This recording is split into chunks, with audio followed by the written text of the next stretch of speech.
Hello दोस्तों, एक बार फिर से हमारे चैनल पर स्वागत है। आईटीआई इलेक्ट्रीशियन फर्स्ट ईयर की थ्योरी के ये क्लास बहुत ही इंपॉर्टेंट होने वाली है। वीडियो को लास्ट तक देखना। अगर आपको इंपॉर्टेंट क्वेश्चन लगे तभी लाइक करना और दोस्तों में शेयर और चैनल को सब्सक्राइब कर देना। क्वेश्चन है, intermediate switch are used to control one lamp from 3 different places. मान लीजिए हमारे पास एक लैंप है, ठीक है। लैंप मतलब बल्ब होता है, बल्ब, ठीक है।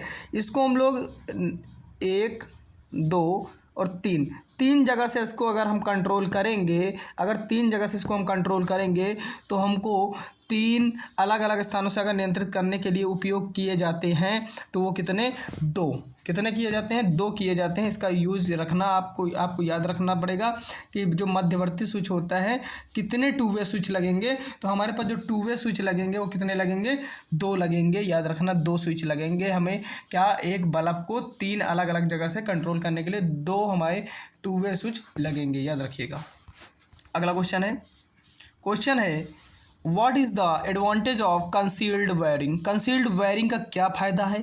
तो कंसील्ड वायरिंग का सबसे बड़ा फ़ायदा तो एक हमारा क्या है, प्रोटेक्शन अगेंस्ट मॉइस्चर, यानी नमी से सुरक्षा रखता है। सबसे अच्छा तो यही हमारा कंसील्ड वायरिंग का फ़ायदा है। बाकियों में क्या होता है, नमी का डर बना रहता है और नमी की वजह से हमारा क्या और शॉर्ट सर्किट भी हो सकते हैं कभी कभार, ठीक है, और हमारा लाइन भी ख़राब हो सकती है। क्वेश्चन है what is the effect of low current rated cable use to connect higher current load. कम धारा रेटेड केबल को उच्च धारा भार में जोड़ने पर क्या प्रभाव। मान लीजिए कोई तार है, अगर वो कम धारा झेल पाती है लेकिन उस पर हम ज़्यादा धारा प्रवाहित कर देंगे तो क्या हो जाएगा, उसमें गर्मी के कारण जो हमारी केबल होगी वो पूरी तरह से क्या हो जाएगी, ख़राब हो जाएगी, ठीक है, पूरी तरह से ख़राब हो जाएगी। अगला क्वेश्चन है हमारा, क्वेश्चन है कंड्यूट सामग्री का क्या नाम है। तो आपके सामने एक कंड्यूट सामग्री दिख रही है, ठीक है। इसको हम लोग क्या कहते हैं, निरीक्षण बेंड बोलते हैं। क्या बोलते हैं, निरीक्षण बेंड बोलते हैं। ऑप्शन सी करेक्ट है। कुछ लोग इसको एल्बो करके एल्बो में टिक मार सकते हैं, लेकिन ध्यान रहे इसको हम लोग निरीक्षण बेंड कहते हैं। ऑप्शन सी करेक्ट है। अगला क्वेश्चन है एल श्रेणी एमसीबी के द्वारा किस प्रकार के भार को सुरक्षित किया जाता है। तो जो एल श्रेणी की हमारी जो एमसीबी होती है, इससे हम लोग क्या करते हैं, गीज़र जैसी चीज़ों को क्या करते हैं हम लोग, प्रोटेक्ट करते हैं, ठीक है। Option be absolutely correct.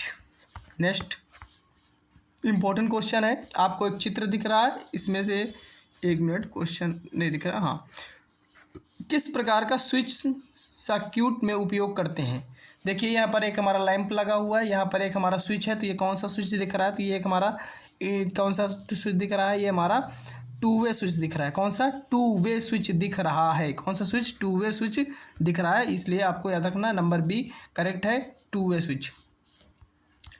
अगला क्वेश्चन है विद्युत सामग्री का नाम क्या है। What is the name of electrical accessory. Answer जाएगा एडिशन स्क्रू प्रकार का होल्डर। यह क्या है, एडिशन स्क्रू प्रकार का एक होल्डर होता है, ध्यान में रखना। Next what is the name of symbol used in wiring circuit.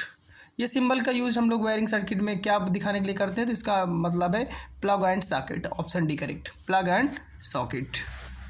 Question है कंड्यूट पाइप कैसे निर्दिष्ट किए जाते हैं। तो जो कंड्यूट पाइप हो इसको हम लोग, ऑप्शन डी आउटर डायमीटर इन एमएम, यानी कि बाह्य व्यास एमएम में हम लोग निर्दिष्ट करते हैं। ऑप्शन डी एब्सोल्युटली राइट है। नेक्स्ट है पुनः तार बांधने योग्य फ्यूज के लिए फ्यूजिंग फैक्टर क्या है, 1.4, याद रखिएगा 1.4 है।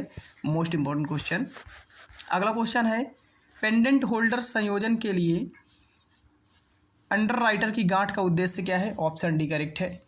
सामान के टर्मिनलों से तनाव कम करने के लिए हम लोग पेंडेंट होल्डर का यूज़ करते हैं। नेक्स्ट शायद लास्ट क्वेश्चन है फ्यूज कौन से प्रकार का है। आपके सामने एक फ्यूज़ दिया गया है, ये कौन से प्रकार का है, तो ये हमारा हाई रैप्चिंग क्षमता का फ्यूज़ है। ऑप्शन बी करेक्ट है, ये हाई रैप्चिंग क्षमता का फ्यूज़ है।